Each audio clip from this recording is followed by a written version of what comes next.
السلام علیکم ملګرو خدای الله تعالی دې وکړي چې روغ او جوړ په زه عبدالله مخلص د خپل وطن ګل وطن چینل څخه نن بیا په یوې نوې او خوندوره ویډیو کې تاسو ته راغلی یم. ملګرو څنګه کولی شو چې د یوټیوب سبسکرایب پټ کړو؟ ملګرو ولې یې پټ کړو؟ لاملونه یې څه دي، څه ګټې لري؟ ملګرو ځینو ملګرو پوهېږئ نوي چینلونه جوړ کړي، څوک سبسکرایب نه ورکوي، سبسکرایبر نه زیاتېږي. په دې وجه چې هغه خلک ملګري وایي چې دوی د یوټیوب نړۍ کې دومره پوهه نه لري او دوی ته سبسکرایبر نه ورکوي.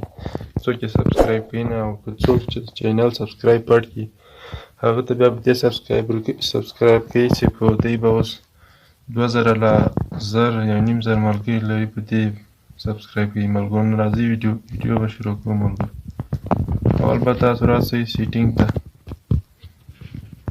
چې کله راغئ دلته مای چینل باندې کلیک وکړئ.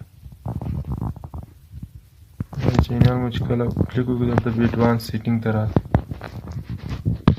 ایډوانس سیټینګ ته چې کله راځي دلته به لښکته راځي. ملګرو داسې لیکلي ډسپلی د نمبر مای پیپل سبسکرایبر ټو چینل، هغه ملګري ښکاره کړه چې زما چینل یې سبسکرایب کړی دی.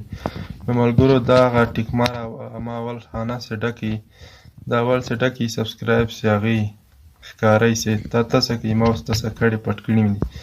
ملګرو دا خانه به تاسو کوي، دا ملګرو دا کله تاسو ته سبسکرایب پټ سي او بیا په سیو کله خانه تاسو کړه بیا په سیو باندې کلیک وکړئ، تاسو سبسکرایب پټ سي. نو ملګرو هیله لرم چې ویډیو مو خوښ شوي، چینل د سبسکرایب کړئ، ویډیو نور ملګرو سره ضروري شیر کړئ. تر بل ویډیو ته الله په امان.